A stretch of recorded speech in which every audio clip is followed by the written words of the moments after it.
And traffic management.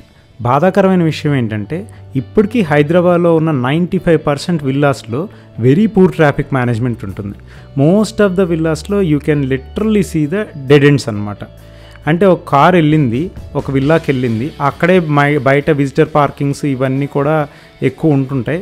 అక్కడి నుంచి మళ్ళీ ఇచ్చిన 30-40 ఫీట్ రోడ్లో మళ్ళీ వెనక్కి వచ్చి రివర్స్ తీసుకొని తిప్పుకొని వెళ్ళాలి తప్ప చుట్టూ తిరిగి వెళ్ళేటట్టు మాత్రం ఉండవు. ఇది మీలో ఎంతమంది ఎక్స్పీరియన్స్ చేసి ఉంటారు ఈ ప్రాబ్లమ్ని ఒకసారి ఆలోచించండి. మనకు అలా కాదండి. ఇక్కడ మనం ట్రాఫిక్ మేనేజ్మెంట్ని పర్ఫెక్ట్గా అనలైజ్ చేయొచ్చండి. ఫర్ ఎగ్జాంపుల్ విల్లా నెంబర్ 94కి వచ్చినా కూడా మనం రివర్స్ తీసుకోవసల కార్ హ్యాపీగా తిరిగి వెళ్ళిపోతుంది. అలానే విల్లా నెంబర్ 11కి వచ్చినా కూడా అంతే, రివర్స్ తీసుకోవాల్సిన అవసరం ఉండదు. If you are interested to know more details, visit vijaykalpa.com and download our brochure.